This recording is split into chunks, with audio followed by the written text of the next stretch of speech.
the world would be worse off without religion, not with it. The world is actually better with religion. And let's hear what Charlie Kirk has to say. Mr. Kirk, thank you for being out here, and I appreciate your eagerness for an open dialogue. I believe the scariest thing about your beliefs is your eagerness to have a Christian theocracy. And that's the scariest thing about J.D. Vance as well. Can you defend it, explain how it doesn't, or how it goes with the First Amendment, and also how it won't affect people who aren't Christian? Well, I don't want a theocracy. I want this. I want the Constitution. So I want a free society. But I am a Christian, and we have Christian roots, and we must understand that. Yeah. Okay, the Christian roots. First Amendment, you don't see a little No, let's disagreement there? read what the First Amendment says. So what do you think the First Amendment says? Freedom of religion, freedom of speech. Right. So how is that an Right. issue? It's not. You can be a Christian in the Yeah. U.S., obviously. But I think what you're promoting, and you've been J.D. Vance's biggest supporter. I'm a huge J.D. Right, Vance you are a supporter, but I'm not huge going to J.D. speak Vance for him. guy. I'll speak for myself. Fair enough? Yes, that's okay. fair. Got it. That's But no, fair. what's the issue with the First Amendment? I have no issue with the First Amendment. No, but how is see a that danger. irreconcilable with Christianity? I see a danger with a Christian theocracy. Well, I agree. I'm not a theocrat. I want a free society. You support people who are Christian theocrats. Well, it depends. I mean, I might agree with them on certain issues. Vance is a huge Christian theocrat. Again, I will speak for him on this. He wants what I want. He wants a restoration of a free society. He wants a Christian society. Well, a Christian society is different than a theocracy. Well, you'd agree. If you want the most it is Americans different. to be Christian, it's different than the composition of the government that you want, right? I agree with that. Yeah, so I want a revival of Christianity in this country. I want people to give their life to Jesus in huge numbers, but I want a government that is rooted in the Constitution and is a Republican, small r Republican form of government. Yeah, and so, like, for me personally, I would say that I agree with that as well. I definitely don't want a Christian theocracy where everybody is forced to be religious, because that's how you get crap like the Spanish Inquisition and Crusades and stuff like that. Although the Crusades are a bit of a different thing. There was like 400 years of Muslim attacks that caused them. I'm not saying the Crusades were ethical. They weren't, but they were provoked. There was a cause for them. Yeah, I don't know many. I think this is a attack that we often get, is that we're trying to create a government that's strictly Christian and forces everyone and actually oppresses them.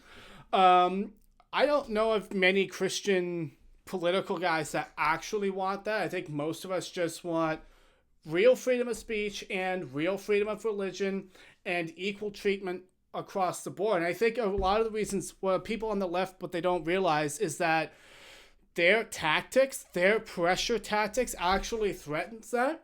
And, threatening to silence people that speak up for, pro-life rights and, their views of marriage and things like that. That's actually an attack on a free society.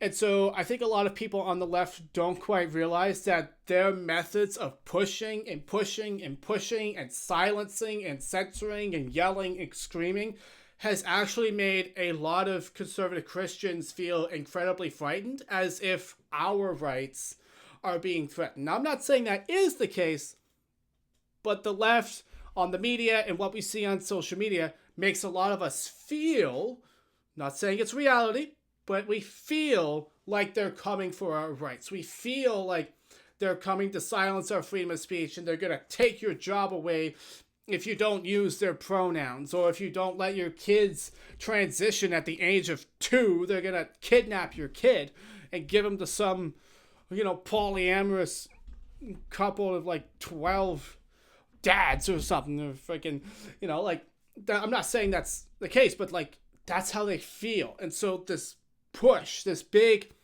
I would say from my point of view, this big push that we're seeing of Christians pushing back into politics is actually a reaction of how the left has been treating dissenters.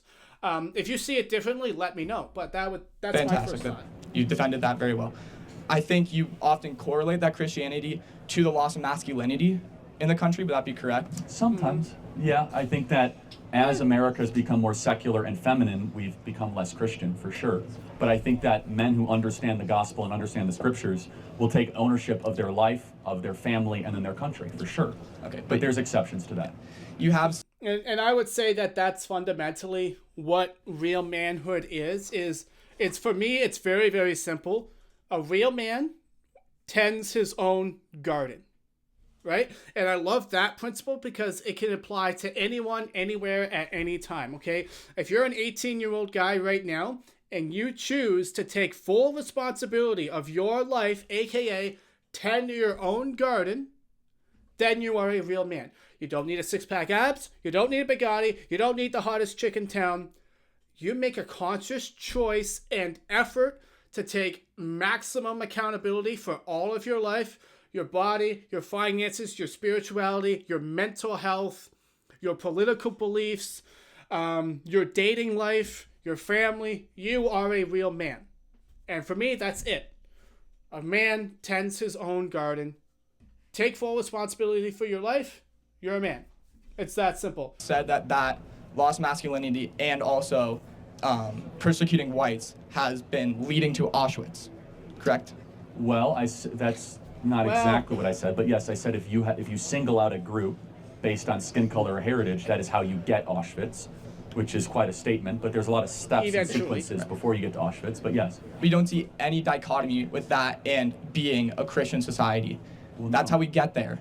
If you look at... Oh, okay, so you think Nazi Germany was Christian? I'm saying Hitler defended himself in Christian. He used nationalistic German ideas. He said, this is what Germany was, this is what we want Germany to return to. And that's why he rose to power. He rose democratically. Okay. So, first of all, I'm not going to get too deep into this, but I think we should all, myself included, do a better job. Not everything is Nazi Germany.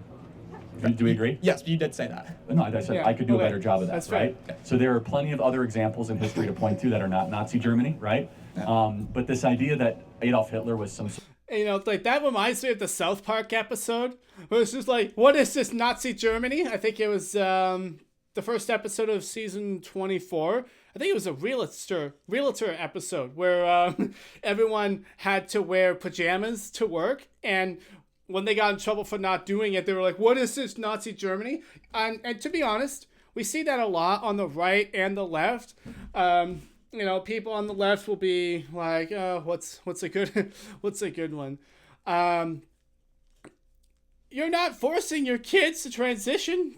What is this Nazi Germany or something like that? And then people on the right will be like, you know, what? Gays are allowed to get married. What is this Nazi Germany or something like that? I'm exaggerating, but you see that just thrown around like a lot. It's like, I can't rob a store. What is this Nazi Germany? Screw you, fascist.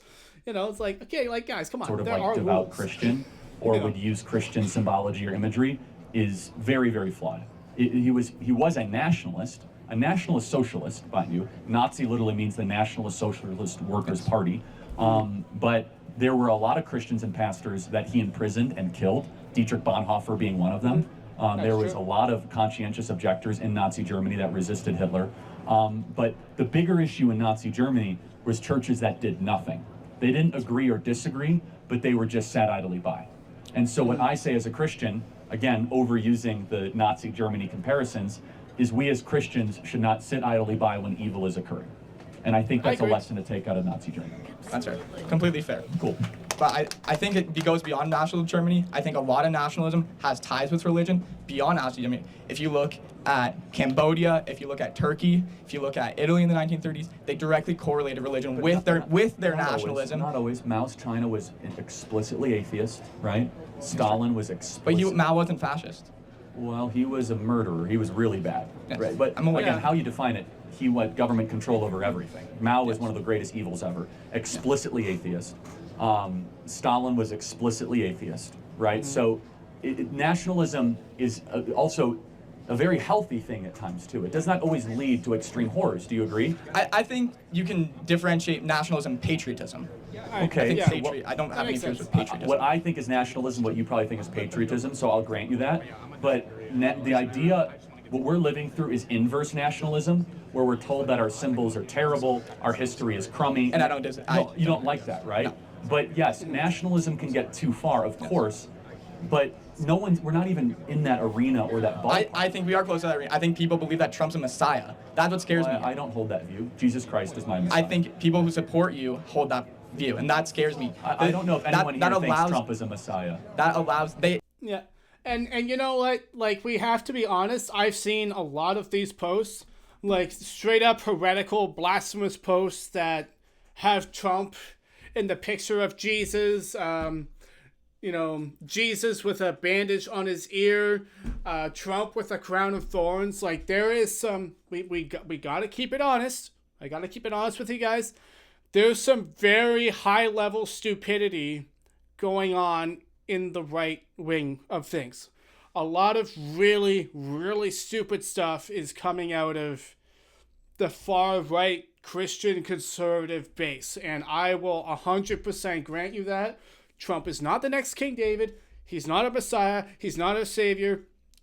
It's a bit of a twit, if I'm going to be honest with you. As a Canadian, I'm not super high on him right now, okay? I will always be grateful that the woke left didn't win another election, but I'm not going to sit here and sing Trump's praises either. The whole tariff situation just looks like a giant insider trading bid that him and all of his millionaires got to bid on the stock market when he crashed it and then fixed it.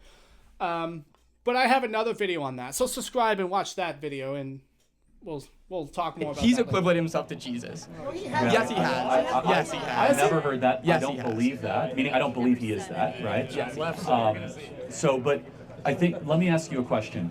In the current world we're in, would a nationalist movement or a globalist movement scare you more?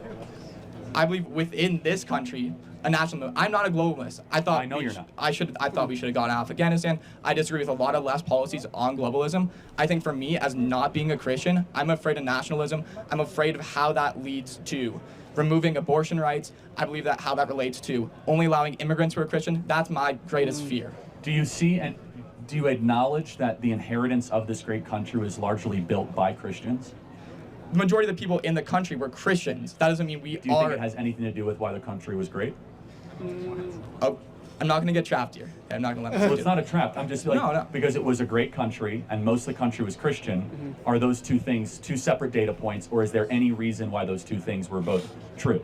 I think there's a link. Before we go further, we also need to understand that throughout history, there have been times when the country was mostly Christian and it sucked. Right? I'm not a history buff, but I'm pretty sure there was like an entire war fought between the Catholics and the Protestants in like Ireland and stuff, right? So, we do need to be careful that we're not doing the whole causality correlation thing where it's just like, oh, Christianity automatically causes America to be great, because then you could look at another point in history where a country was mostly Christian and it caused it to be bad. Now, I will, of course, argue that Christianity has changed the world for the better as a whole. But we also need to understand that Christianity can and has been weaponized for great evil, and a lot of really stupid ideology and rhetoric can piggyback its way into the mainstream off of Christianity. And that is something that we Christians need to hold ourselves accountable to, and not just allow really idiotic conservative rhetoric to start spilling over into what we believe simply because it sounds Christian. Like, we still need to test the spirits and see if these things are actually true. But I think there's plenty of immigrants who were not Christian. I think Jewish people, I think immigrants of all countries. Yeah. Just because you have the majority of Christians in the country, and America being a great country, doesn't mean that they're inextricably linked. Let's take the Christian element out of it. Yeah. Let's just say the majority of the country was religious. Do you think the country was better when most of the country was religious and going to a church, a religious service, believed that there was a God, that they believed that there was something higher than them, that there was something holding them accountable? Do you think the country was better then? Depends who you were in the country. If you were a slave, if you were an immigrant, if you're a person who wasn't Christian being persecuted, I would say no. 1980s. We didn't have slaves in the 1980s. No, right? we did not have slaves in that. Right, you're bringing up the moral majority. Yeah, so like Right, the yeah. 1980s, which objectively there's this whole movement to bring back the 80s, right? Yeah. Was there anything to the point, I'm asking for a reason, when more people believed in God? I don't think it was believing in God. I think it was we were just less polarized as a people in the 80s. Yeah, so of course, my belief. My belief is that when a country becomes less religious, more secular, something fills that void, and that void right now is leftism. And so, are any of you history buffs, and Do you have data on the prosperity of a country versus the religiousness of that country? So, for example, if Stalin and Mao were strictly atheist, is there enough data to show that that's actually like a real correlation, or what's the data here? Like, which religious countries did really well and which ones don't, right? Because we have like right now we have a lot of Islamic countries that are doing incredibly bad. We have some that are doing incredibly well, and so would you divide it up by religion? I guess if you wanted to be specific, you would have to measure by religion, and it also depends on how you measure religion as well. Like, do people, I guess you probably have, the defining factor would have to be religious radicalism. So my guess, again, I don't have the data on this, but if radicalism increases, then prosperity would probably go down over time. That's my guess. But if you're a history buff and you happen to know something about this, leave it in the comments so I can read it and do another video on it, because I'm on a bit of a learning journey right now. So I'm not here posing as an expert. I'm like actively learning and inviting you guys to participate in my learning experience. So yeah, that void is BLM movements, the trans stuff, Democrat politics. And so you can have high opinions or low opinions of Christianity, but would you agree with Richard Dawkins, who's an atheist, that he likes Christian society? Yeah, I think it depends what Christian society. I think a modern day Western Christian society, I don't necessarily have a problem with. I think sects of Christianity, certainly KKK, certainly FODS, I have problems with. Yeah, I don't think they're going to find any KKK here. So, yeah. But those are the people. I'm saying fair enough. The Christians are voting for Trump. Far Christians are not voting for Kamala Harris. You're coming after this from a great perspective. I don't think you're going to believe me, but I hope I plant a seed. That you have an idea that's largely pushed by the media, that there's a bunch of like super KKK radical people that are waiting to take over the country, when in reality your average Christian's like this guy who just like wears a cross and I would imagine believes in Christianity because you have a cross. Okay, good. Not everyone does. And it's just like you know what I mean? Just like a pious person that believes there's a creator and we are not him, and wants to go to church service and is doing their best and falls short. You know, but what I'm getting at is the mechanisms of a religious society is good for everybody. When somebody walks around and thinks that you were created and that you're not God, you tend to have better citizens. That's completely fair. And I think religion grounds a lot of people. I experienced anti-Semitism because of someone's religion in high school. I'm sorry. They were not pious. You say everyone's pious. No, not everybody. I think it's less people than you think are pious. Okay, fair enough. And you have a... Okay, and so... yeah, that was an interesting conversation. Those are my current thoughts, but I'm interested to hear your guys' thoughts. What do you think? Do you think he's right? Do you think he's an idiot? Do you think I'm an idiot? Let me know. Subscribe so that you can get my response. And yeah, that'll do it for this video. Peace.